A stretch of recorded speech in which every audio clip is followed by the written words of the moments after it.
What's going on, everyone? My name is Joshua Rogers, and I am super excited to begin this conversation around diversity, equity, and inclusion, specifically as we talk about its impacts and its principles and how it relates to all of us, not just in corporate spaces, but in our everyday lives. And I like to say all the time that DE&I, diversity, equity, and inclusion, is the popular girl at the school table. Everybody likes to talk about her, but a lot of people don't really understand all the nuances and the intricacies that go behind it. And we're going to go deep into that. So right now we have two amazing panelists who are going to help us navigate this conversation. Taran, who is here, and Stacy, who is here, who is going to help us deep dive into some amazing questions that we have prepared. And then toward the end, we're going to give you an opportunity to also ask us questions that's burning on your heart, what you want to know, what you want to discuss, and we'll save that towards the end. But I'm going to give our panelists an opportunity to introduce themselves, tell us what they do, and they'll work in DEI. So Taran, we'll start with you, and then Stacy, you can go right after. Thank you so much, Josh. Hi, everyone. So nice to meet you. My name is Taran Pascal. Pronouns are she, her, hers. I am a DEI practitioner in tech. I'm also the founder of the Black Platform, which is a space for Black women in Olympic weightlifting to support each other on and off the platform. So really excited to be here today. And Stacy, I will hand it over to you.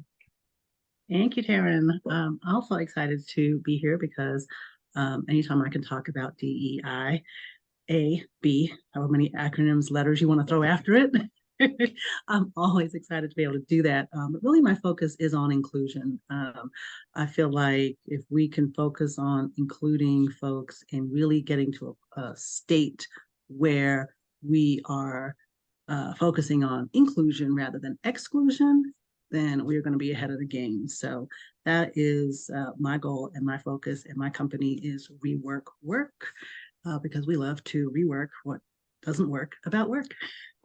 I absolutely love that. And if y'all hear, we are in great hands today. So we're going to jump right into it. A lot of us know, right, what DE&I means at its core: diversity, equity, inclusion, and Stacey, as you mentioned, belonging, justice. There's so many other letters that probably can be added into that. But beyond that base meaning, why is it so important, right, to have DEI principles embedded within an organization? Stacey? I would say it's important for the same reason that your company values need to be embedded into the organization, right? Like DEI is another value. It is who you are, what you stand for, what you will and won't accept in a workplace. And when that goes astray, you have chaos. And so if you don't have that embedded into your value system and into the fabric of your organization, then you're going to have a lack of diversity, which is what we have going on right now. So I would say that's probably the simplest answer I could give. No, for sure. Taran, anything you want to add? Plus one to everything Stacy said. I also would say too, it really helps with development of your employees. I think a lot of times, especially for Black people, people of color, marginalized communities, we don't often get that opportunity to grow because organizations aren't inclusive, because they don't really understand our perspectives and backgrounds and all of that. And so with an inclusive culture, with a company that does focus on DEI, there can be a higher chance that development opportunities are more afforded to everybody there.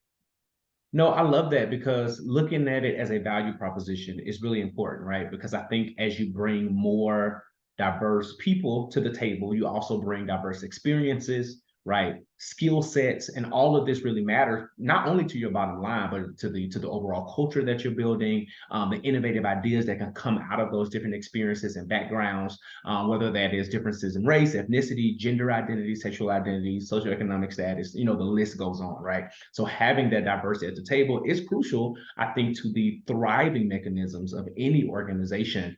But I'm sure both of you are well aware of the challenges, right, that society is posing against DEI and all challenges. What challenges? I mean, maybe we ain't seeing them, right? In our world, we don't. So we in the protected bubble, but but there are challenges that exist. How can organizations, or even just practitioners, right, overcome some of the challenges that exists out there. Because maybe leaders say, you know what, we don't want to go that far. How can we still implement the importance of this work while still working within the confounds of these spaces?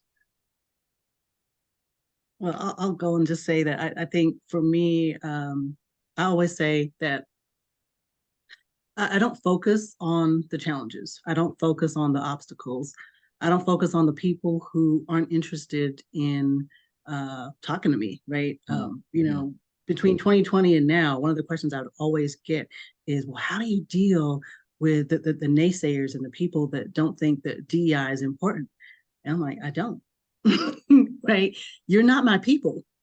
And I learned pretty quickly that it is not my job to bang my head against a brick wall because all I end up with is a bloody forehead. And your opinion hasn't changed.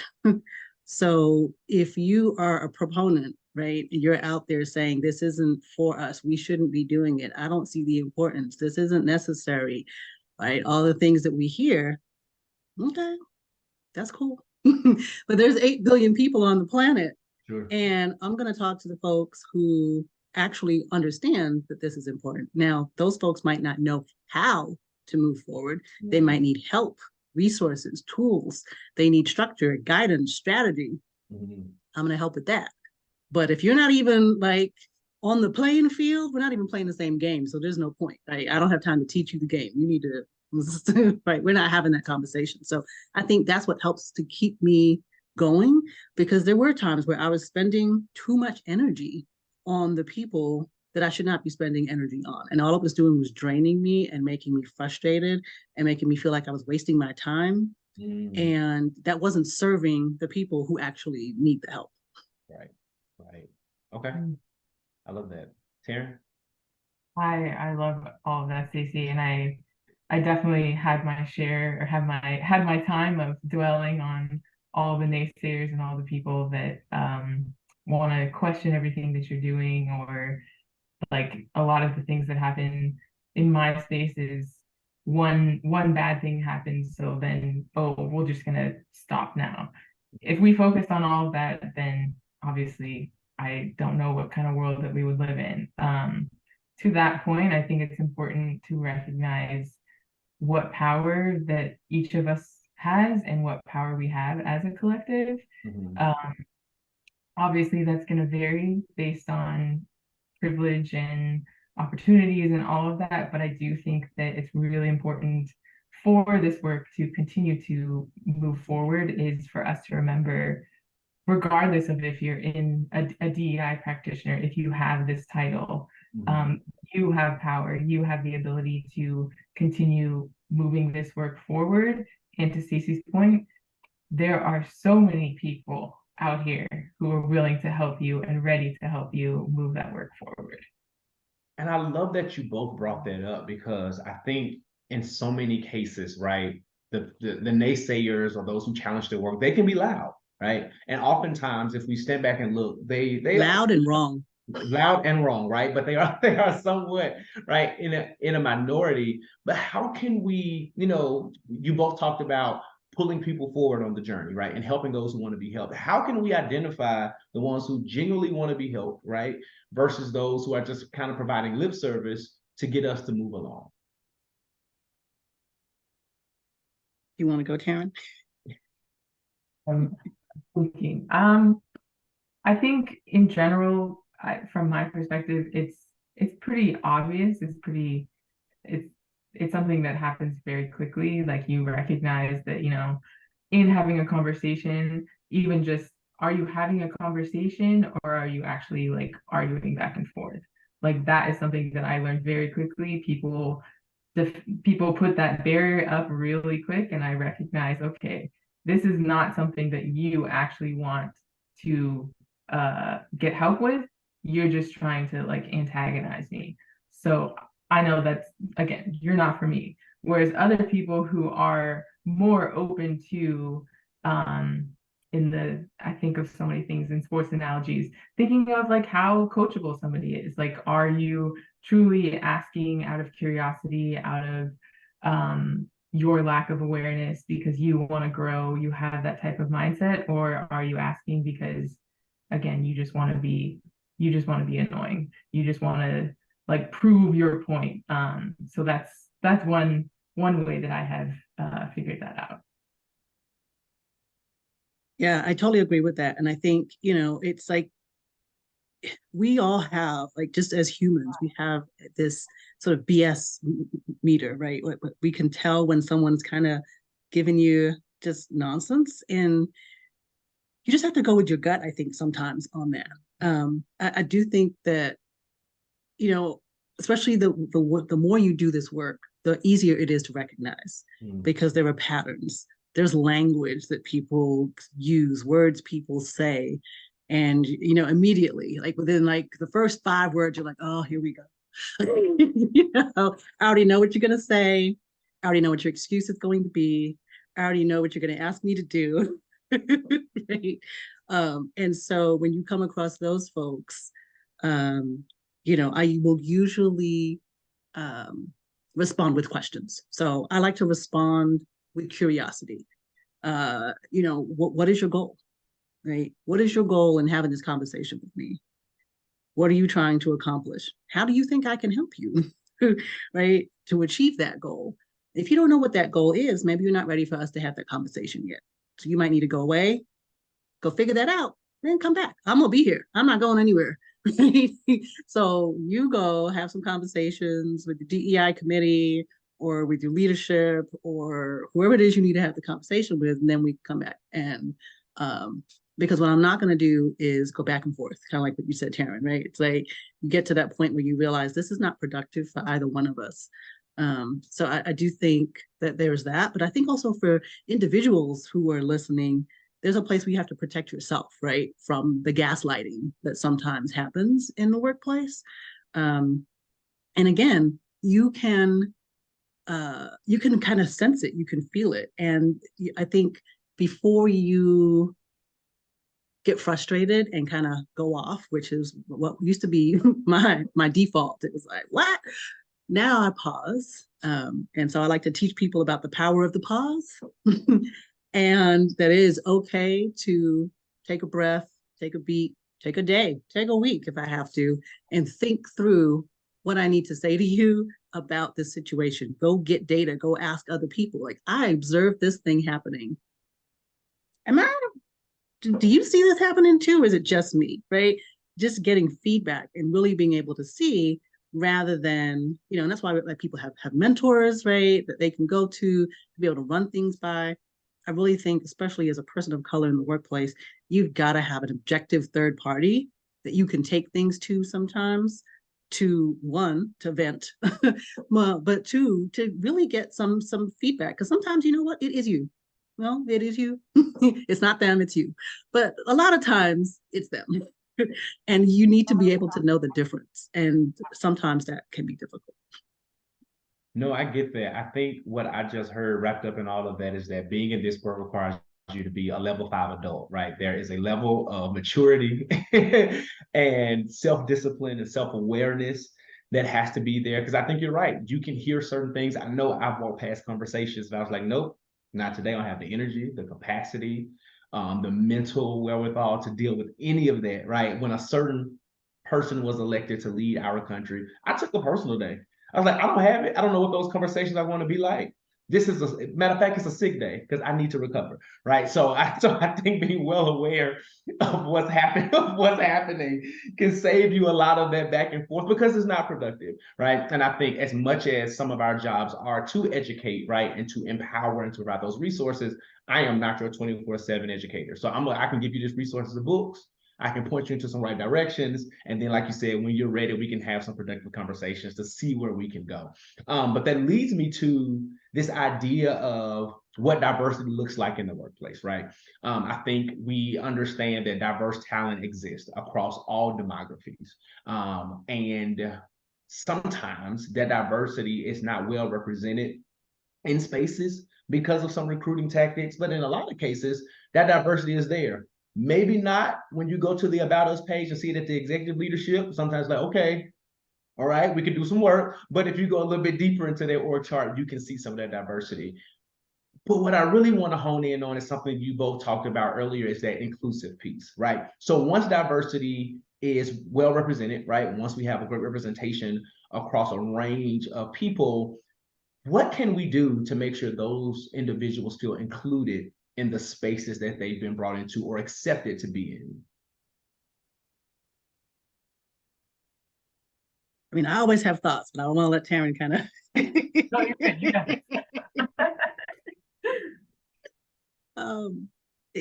I think about a conversation I had with a leader, and this was a few years ago, where it was that conversation. This was like actually pre-George Floyd.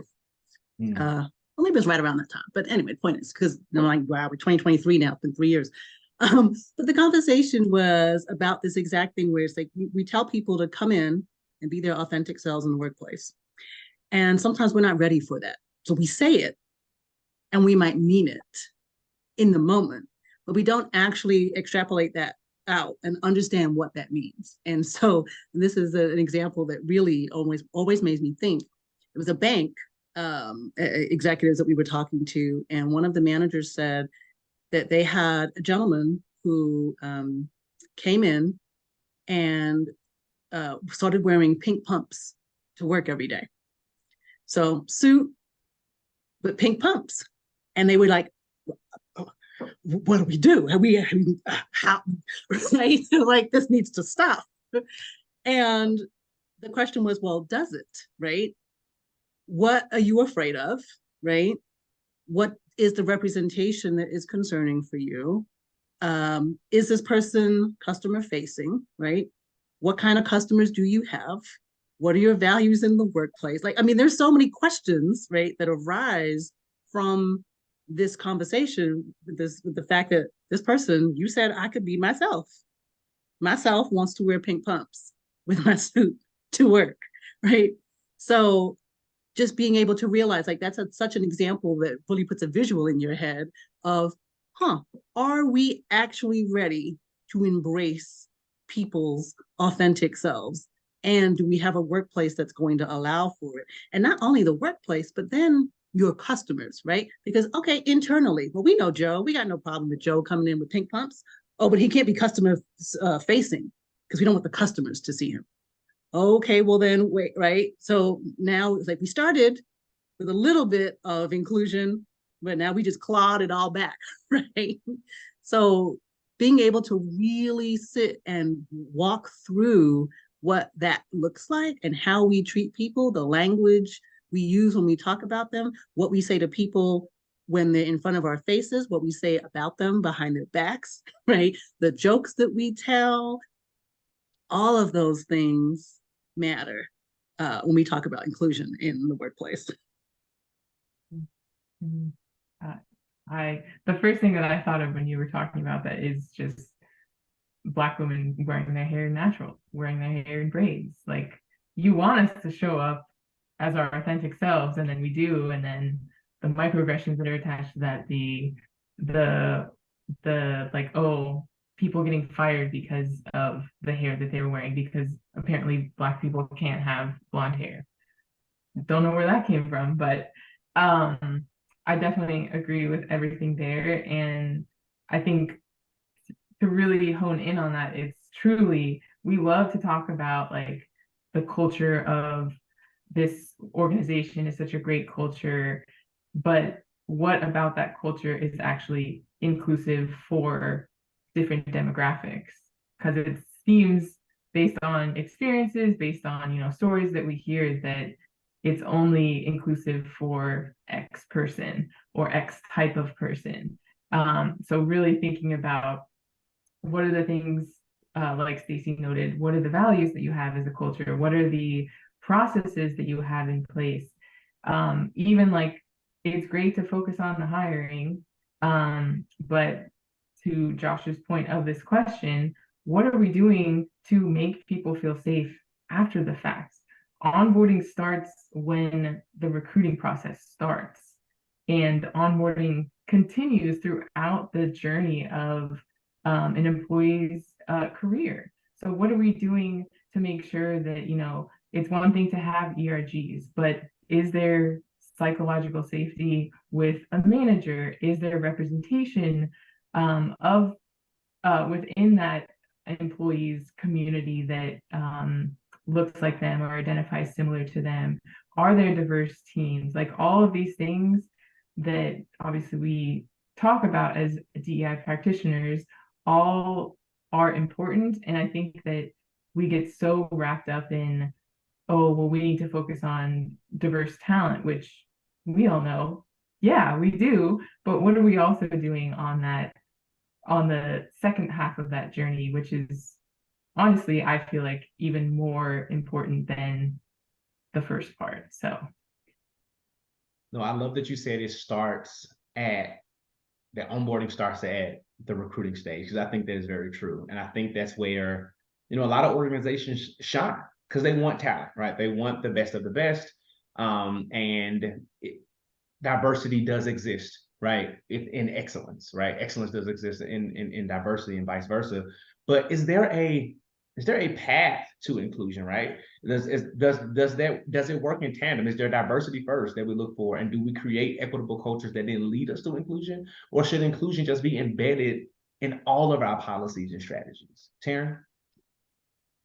I definitely think the latter. I think that I come from the mindset of like, if inclusion is within all of your practices, then the diverse talent is going to be within the organization and within the hiring process, because you then have that inclusion in a hiring process. You then have that inclusion and that safety within an organization. Whereas like if you're just focusing on, oh, well, this is our inclusive hiring process, what else are you doing? There's nothing that will help a person of color, a black person, or somebody from a marginalized community feel like they belong there in the long term. And then that's where we see retention issues. So really thinking about, again, inclusion. I don't like to put like a hierarchy on anything, but I think that we definitely have some work to do of like shifting the mindset of inclusivity should be something that we are more focused on than just the recruiting processes. Stacey, anything you want to add there? Yeah, absolutely. I think, I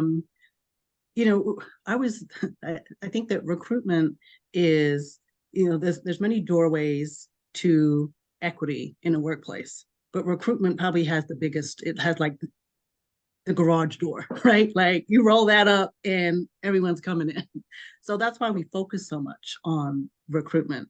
But we really can't talk about an inclusive hiring strategy when we're not even talking about accessibility. Like most hiring managers have no idea what they would do if somebody with a disability or a visual impairment or a hearing impairment applied for a job and said they were interested in this role. I don't even know how they would get through the most of the processes, right? And people think that they are handling this, right, addressing it by simply putting in, if you need an accommodation, just email us. Okay, sure. Right? Like that's not an inclusive hiring process.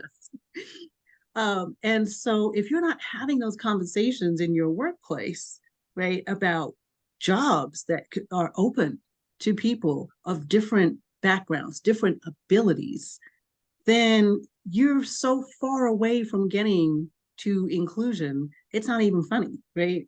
And we spend a lot of time, everyone thinks that DEI is about gender and race. And, there's a lot of other things. When we talk about diverse talent, like, what does that even mean? Right. Again, for most companies, if I'm working at, and I'm just throwing out like BET, we might be having a different diverse talent conversation, right, than if I'm working at CNN or Fox News, right? Like, what does that look like for the different companies? And so it's not just about race. It's not just about gender. It really is about, do we have a process that allows people to come into our workplace and be seen for the talents that they bring? And does the workplace, and once they're here, accept them for who they are, hear them for what they bring, right? Value them for their talents. Like all those, like that's a whole process. And I mean, we're failing like on all those fronts. So how do we make space for people to take up space? Right. I think that's and you raised some great points, Stacey, about even accessibility, right? And I think that is one piece that is often overlooked until it's in our face, and we have to look at it. But you're absolutely right. Like, how do those individuals even navigate, right, the recruiting and the onboarding process? And then, to your point, beyond accessibility, how do we support and make people feel safe once they get there? So I know you talked about the example with the pink shoes, but I'm reminded of the hair. Like, I wear this little curly fro, and I'm some shrinkage right now, but they can get into some braids, right? And when I have them, like, I've had people start meetings with me that say, are those braids? And I'm like, so to the agenda, because we're not about to start this conversation about my hair, right? And I'm a Black man in corporate spaces, right? So I only imagine that that's double for Black women who can come in with braids, and then a sew-in, and all the different ways that we can express ourselves, because that is our Crochet. business, right? All the different ways we express ourselves, because that's our business. But not just with hair, the microaggressions that exist around, earrings, visible tattoos, right? My interpretation of what business casual is, the choices of what I want to eat for lunch. Yeah, I might be eating fried chicken for lunch. I want some fried chicken, and I'm not eating it with a fork, right? Because I feel like I can be professional, and I can still like my wings fried hard with lemon pepper, right? I can. There's duality in our existence. So how do we make space for people to take up space? Taran, I'm gonna throw it back at you. Such a loaded question. I think the first thing that comes to my mind is we just need to be more aware. And I think through the past, since 2020, we've gotten into this idea that there are people can understand everybody's experiences again. And I just want to say that that's not a thing. You can't understand everybody's experience. You can't understand what it feels like to be someone in a marginalized community, but you can be aware and you can take action on what is needed for support to be real for them. So if that looks like, I always use introversion, for example. I'm an introvert. I think that a lot of corporate America is based on extroverts and extroversion, and thinking about how we can show up differently for people who are not loud, who are not maybe wanting to be the center of attention. And support in that avenue could be as simple as asking people when they join a new team or a new company what their work style is. Do you prefer this type of communication? Do you actually like to be recognized? Are you okay with being put on the spot? Like, things that are very minute, things that are small, but can make a really big difference for somebody who doesn't like that spotlight, but does still want to, progress in their career and does want to have the same opportunities that maybe they're being a little quieter about, or like to just move in silence. So really thinking about really thinking about awareness and coming from the standpoint of, like, again, curiosity in a respectful manner, to your point, not asking about your braids, but asking, how can I better support you in this role? How can I ensure that you are getting the airtime that you need? And really, I think of this from the standpoint of asking people from the most marginalized identities what it is that they need to succeed, because if we are supporting them, we are supporting everybody. Yeah, I totally, I get that. And I think, you said asking, and I really think that is something I always laugh that A lot of times, you know, leaders will say, we're going to implement this thing.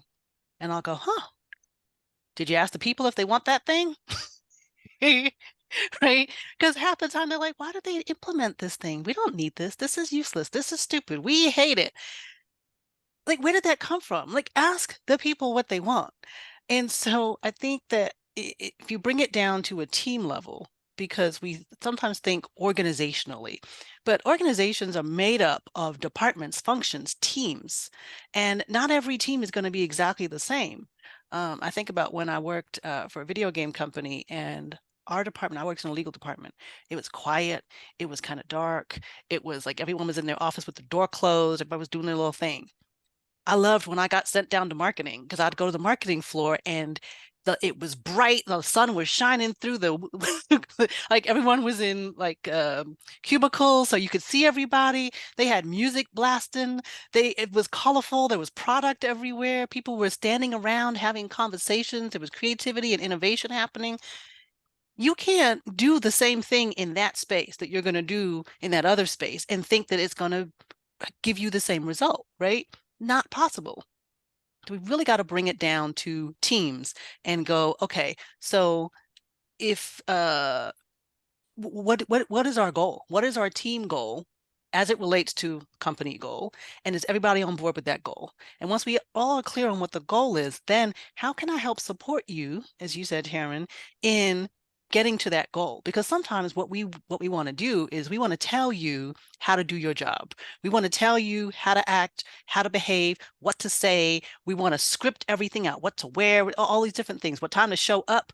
I'm like, treat people like adults, right? If you tell me this is the goal, then it's my job to tell you, okay, here's my plan for how I am going to contribute to getting to the goal. We can have that conversation. You go, okay, cool. Bet, make it happen, right? Now, if along the way I'm struggling, right, then I need to say, okay, how can I support you in getting to that goal? But I don't need to tell you exactly how to do it and all these micromanaging types of ways that we want to behave in the workplace. So I really do think that we've got to let go of the control, because I've always said, like, why do you hire people to work in your company if you don't actually believe they can do the job, right? You hired me to do a job, right? So let me do the job. If you're going to stand here and walk me through every step of how I need to do it, then you do the job. Let me go someplace else, right? And so I think, actually looping back to something we said earlier, that is a power. I get it in when it's a employer market, right? And it's hard to find a job. Okay, you don't have that power in the moment. But when it's a candidate market, right, you need to prepare yourself for that. If you have to hunker down when it's not your time, this is the time for you to be building your skills. This is the time for you to be padding your resume. This is the time for you to be volunteering, doing whatever you need to do to make sure you're prepared, so that when it is a candidate market, you know what your worth is, and you can get the heck up out of a company that doesn't value you. It's not your job to sit there and get them to beg you to value you, right? You need to go someplace that is going to be valued. And the example I will give is Virgin Voyages. So I love cruises. Okay, I absolutely love cruises. And I was on Virgin this summer, and you can tell the difference. I've been on other cruise lines. When I tell you that the staff on Virgin love their jobs, right? They love their coworkers. They love the company, because they let them do what needs to be done. They are all about inclusion. There's gay couples, there's all kinds of people, right? Nobody cares. Everyone's just having a good time. On these other cruise ships, you look at some of these folks and it's like they're in jail, right? And so what's the difference, right? Virgin Voyage is a new cruise line that has come out in the last couple of years. They're doing things differently. They've looked at all the ways that the other cruise lines are doing things, and they've said, oh, no, we're not doing that. We're not going to do that. We're not going to do that. We're not going to treat our people this way. And it is paying off for them.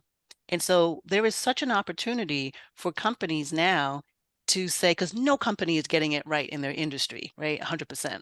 And no one can get anything right 100%. So let me say that. But there's such an opportunity to look at your industry and go, that doesn't work, that doesn't work, that doesn't work. We can do this better. Let's change stuff up, because you will run away with the competition, right? If you do that. But I don't know why everyone is just so stuck in like doing it the way everyone else has done it. The way everyone else has done it doesn't work. No, that's, you both said so much, and my mind is turning. I'll start with saying, don't give me chicken when I ask for fish, right? Playing with me and not for me. And I think that's something that we heard a lot of times. I think we've seen DEI strategies and policies or cultures has been built because I think they'll enjoy this. I think they'll like this. Like, I don't even know what that is, right? It has to be something that's part of that inclusive piece. It has to be something, it's just like with the potluck. Don't bring me the green bean casserole with the stuff. I don't want that. Just give me the honey baked ham. Give me what I know, right? Like, include us inside the conversations, from the most frivolous things to the most important things, right? I think that is an amazing point. And I think on the other side of that, I think it is the autonomy to do what we are skilled to do. We were hired for a particular reason. And in many cases, microaggressions are manifested through micromanaging. So it is the lack of trust that exists, and oftentimes that is disproportionately experienced by marginalized communities, that doubling down of checking in ways that is really not about the well-being of the employee, but more or less about the lack of trust of them to be able to do that. And I kind of want to take that to pivot us into a conversation about equitable cultures, about job performance, right? And really that can be disruptive in the sense that if we just look at it from hybrid and remote work, pre-pandemic, that was considered like one of the top tier amenities that a job could offer, right? You work from home, you're able to do this 2 to 3 times a week. And now we went to a place where a lot of people were fully remote or mostly hybrid, and we're seeing a slow crawl back into people returning to office. How is remote work seen as an equity issue? And what is some of the data that supports this being something that continues to allow people to thrive in their workspaces? Yeah. But my thoughts on I don't know if this is exactly going to answer the question, because the thing that I feel about remote work is that we were getting there, at some point. It would have been really slow. So this is, to me, is an example. I like to talk about evolution versus revolution when it comes to change in the workplace. And I'm a person, I would love revolution. I want to come in, light things up. I want to just change everything right now, right? But you really can't. A lot of times you really need evolution. You need that slow change. Remote work, because of the pandemic, was an example of something that happened immediately. It was like, this has to happen, and we just had to make it happen. If the pandemic hadn't have happened, it would have taken probably 30 years to get to where we got to in that pandemic. It would have been a slow evolution, right? And so that's such an example of something that happened. So now people are like, well, wait, we weren't ready. Well, I'm sorry, sir, but we are here now. Right? And we have to deal with what we have. And so all that happened is we just accelerated something that was going to happen anyway. This is, again, such an opportunity for companies to, I don't think it's so much about equitable, right? Because at least from a standpoint of DEI, it is from a standpoint of people in the workplace are now maybe getting advantages to those who are remote, right? We treat the people who come into the office as though they're the golden child, and they're the ones that get the projects, and they're the ones that are having the conversations. And all you folks out there who refuse to come back to the office, fine, stay there, but you're not going to get advanced. You're not going to get opportunities. You're right. So there's that happening. And I do think that this is, again, such an opportunity for companies to really show who they are and how they're going to treat their employees. And so I tell everybody, look at how your employer is treating this concept, because that tells you everything you need to know. And again, start preparing because then look at the companies that are doing it right or better, right? And then, I use the example too of Netflix. There were so many companies going, we can't hire, we're struggling. Netflix wasn't struggling to hire. Netflix was finding people. Why? Because people wanted to go to Netflix, right? Facebook doesn't struggle to hire. Why? Because people wanted to go, even now, but I'm saying like 2 years ago, everybody wanted to go to Facebook, right? Google not having a hard time hiring. Everybody wants to go to Google. Why? It's not just about the compensation. I get you. Your total compensation pack is out of this world, but it's not just about the compensation, right? There are other things going on that make some companies a desirable place to work, to where you don't have to recruit so hard. And there are some other companies where you are literally begging people to come in the door. You have to ask yourself, why do I have to beg? Taran, anything you want to add there? I'm gonna leave Stacey with that mic drop because that was beautiful. No, I think that is great. As a final remark, kind of question before we get into some of the questions that may have been posed in the chat, is there any data or any trends that you know of that's supporting the future of DEI in the workplace? Taran, I'll start with you. I mean, boatloads. Sure. One piece of data that I will share is from ICMIS, which is that organizations that are prioritizing DEI are 2.6 times more likely to engage and retain their workforce. They're 4.3 times more likely to foster a sense of belonging, and they're 3.1 times more likely to adapt to change effectively. So I appreciate this question being last, because I think we oftentimes have to justify DEI with the numbers, with the data. And it's important to have. Obviously, numbers don't lie. But I always like to say, like, DEI is here regardless of if we have the data or not, because we are people. We are all different. We all have different needs. We all have we all need something different. So DEI is not going anywhere, and I encourage people to, yes, hone in on the data, but also hone in on the ways in which you can be inclusive. Stacey? Yeah, so and I forget where this statistic comes from, but I'll have to find it. 7% of CEOs believe that they are developing leaders in their workplace. 7%. So that means that company leaders don't actually believe that they are developing leaders in their workplace, right? They are, and so then I have the question of, well, why do you come to work every day? Why do you even run this company? Is it really, it's just about money? It's just like everyone's a cog in a wheel, doing their little part, right? Spitting out a product and putting money in their pocket, and that's all they care about.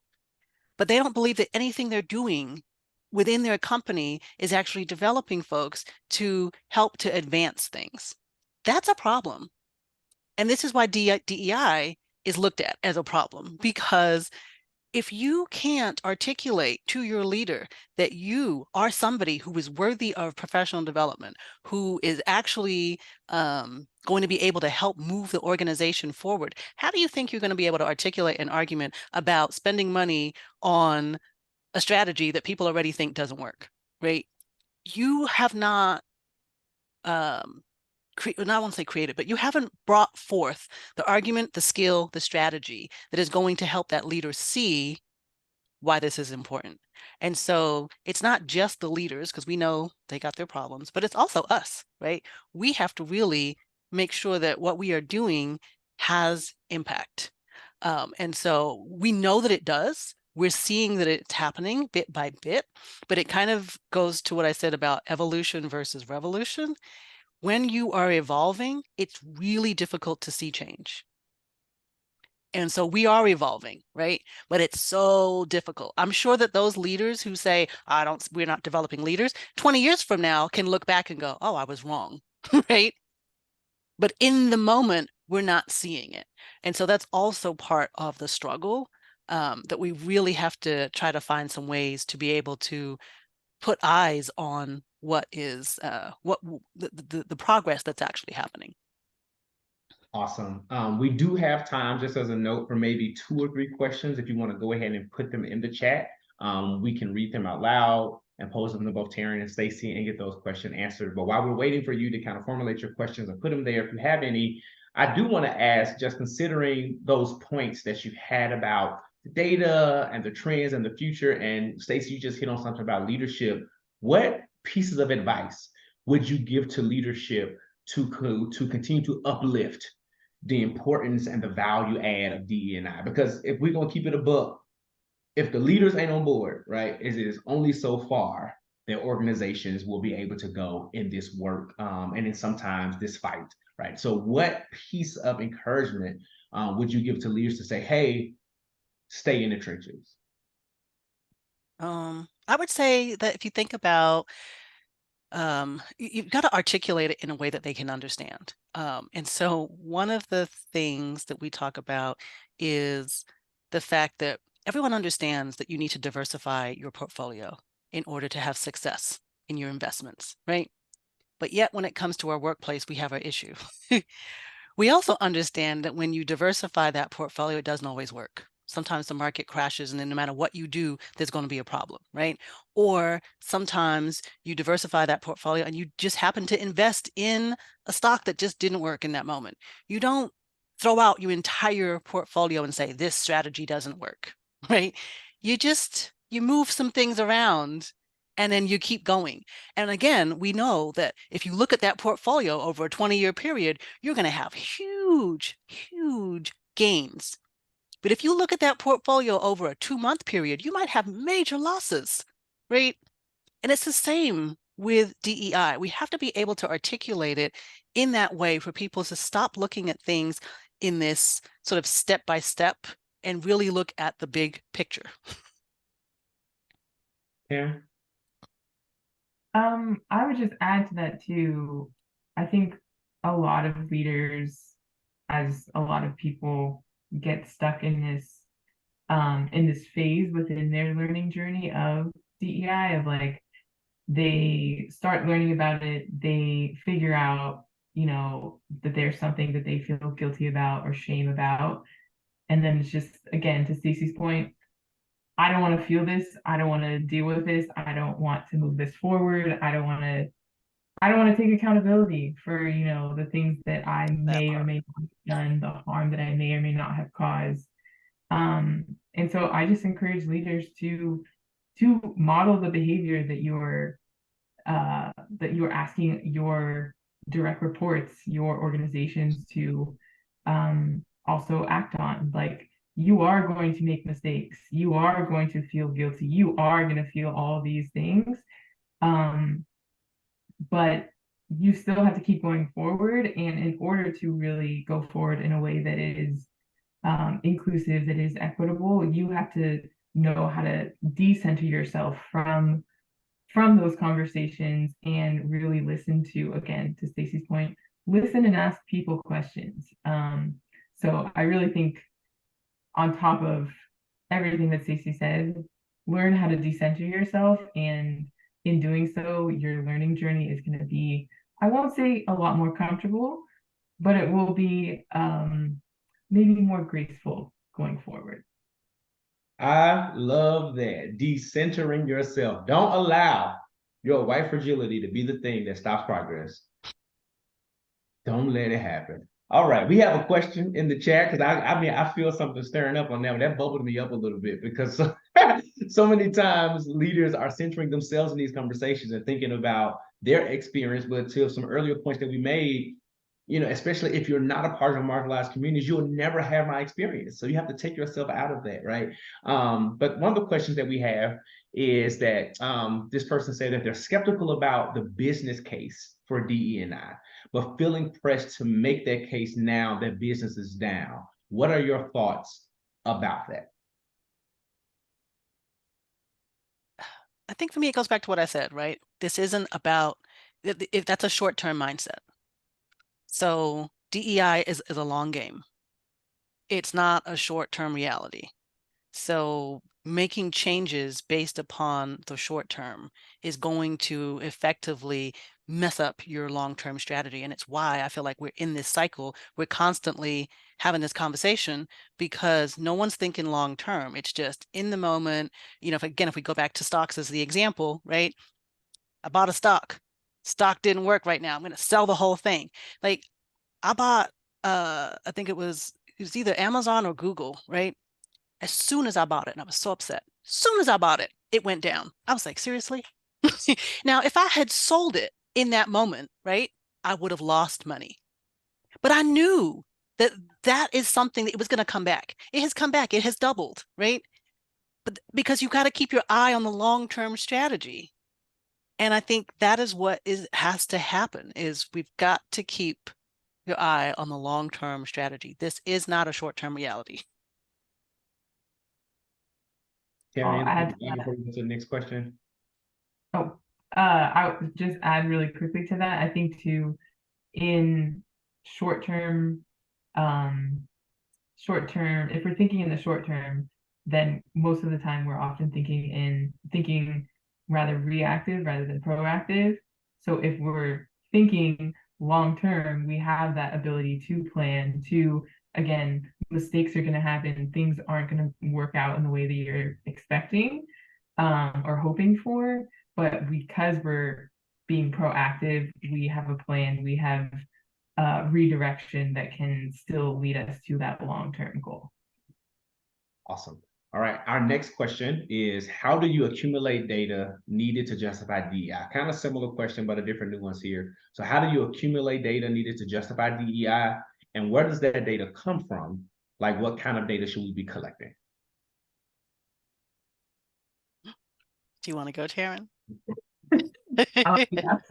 I'll go quickly. I'll say, I'm going to start with the second question of like, where do you get that data? The thing that I always recommend is you need to have an idea of what's going on within your organization, within wherever it is that you are looking to put together a DEI strategy. And you can't do that unless you do an assessment. You have some idea of, whether that's basic demographic data, whether that's retention rates, whether that's disability status, whatever it may be. You have to take an assessment of what people are in your organization, what people are feeling. We have employee engagement surveys, but we also have DEI surveys. So depending on what you're hearing, the chatter that's happening within your organization, again, asking people what they need, where there's some gaps, conducting exit interviews, all of these things are ways to capture data. And once you have that, then that can help foster whatever it is that you want to focus on, whatever it is, again, that is your biggest priority. But a lot of the times we do the opposite, and we don't necessarily capture the data. We don't ask people what they want. We just decide that this is what we're going to do. So that's kind of how I would recommend figuring out where to find data and where that data comes from. I would add that, data is going to come from a number of places, right? We always think survey or assessment. Okay, great, right? Definitely want to look at that. But I think we can look at focus groups. We can look at discussions, right? Conversations, bring people together, have some, even like one-on-one interviews. When we do surveys for organizations, we go in and we usually do 3 things: survey plus focus groups plus one-on-one interviews, because having those conversations to really dig in, because then you're able to take the larger data from the survey, and then you can kind of spot check it with some of the focus groups. You're like, oh, this thing is happening here. Let's have a conversation about this, right? And really start to dig in and start to get some color to that data, especially if you can do the one-on-one interviews and you can make them confidential. Those are great because now you can really dig down and go, okay, we heard about this incident. Tell me about that. Right? And you start getting like, oh, this is what happened. This is who was involved. This, right? And it just helps to put context around this data that you're going to get. Anecdotally, like, leaders should be going out and at least once a month, sitting in the break room, sitting in, if you've got whatever spaces, and just talking to people. Hey, what's going on? If I was a CEO of a huge company, I would be riding the elevator all day. Well, at least once a month, right? Just I'd be in the elevator, just talking to people. Hey, where you going? What you doing? How's it going? How do you feel about things? Walking with people to their desks, right? Because you get a sense of the just the culture, right? How are people feeling? What are they talking about? What's top of mind? All of those are data points, right? You can take all of that together and then start to really get a picture of just what is going on in the organization. All right. First of all, thank you so much for taking time and answering all the questions and engaging in what I believe is important dialogue. I have a few takeaways. One of them is increase that BS meter. Don't you go back and forth with these people, right? DEI is valuable, and that you matter, right? And you should be able to show up in spaces as your authentic self, and then be able to be trusted and be in environments that also trust you. So again, thank you for helping us lay the foundation for this amazing series. Taran, Stacey, your time, your knowledge, your expertise has been invaluable. To everyone who joined us on this first webinar in this series, thank you for joining. If you miss part of it, or you just want to go back and catch something, you missed some notes because you may have been multitasking. You work a remote, right? So you got one screen up and you watching us at the same time. You in Target? Right. You in Target, letting the vibes guide you down the aisles, wherever it is. Or you maybe getting your hair braided because you finna shock them tomorrow with that new dude. Whatever it is, we will have this webinar up on demand for you to go back and to watch it again. So again, thank you so much. Can I give people a quick resource? Yeah, real quick. Go ahead. Okay, so my website is reworkwork.com, but if you go to learn.reworkwork.com, we've actually created a whole series of free resources for you that you can check out. So we just like to you were talking about book recommendations. There's a lot of things like to be able to help people get just a guide, right? And to be able to start thinking through what are some things that they might need to help them on their journey. So I just wanted to put that little plug in there. Awesome. Taran, real quick, we going to be equitable. Throw us a plug in there real quick. Tell us how the people can find you and tap in some resources you want to share. Yeah, I'm also, I believe, if I'm correct, Stacey also has a LinkedIn Learning. I do. So I'm just gonna, give her flowers for that. You can check that out too. But if you are a Black woman who's in Olympic weightlifting or has any interest in figuring out if you want to do Olympic weightlifting, if you don't know what it is and you still want to know, the Black Platform is where to go. Our website is theblackplatform.podia.com, Instagram @theblackplatform_. So yeah. All right, and there it is. So you can't say that you didn't leave here with nothing. You got information and resources and new connects. So go tap into all of those. Again, this will be available on demand. And please join us next week, September 20th, for part 2 of our session, Embracing the Change, Uniting for Diversity, Equity, and Inclusion. I am Josh Rogers. They are Taran and Stacey, and we have absolutely enjoyed our time with you. Thank you so much. Thank you, Josh. And thank you, Taran. Yeah, thanks, Stacey.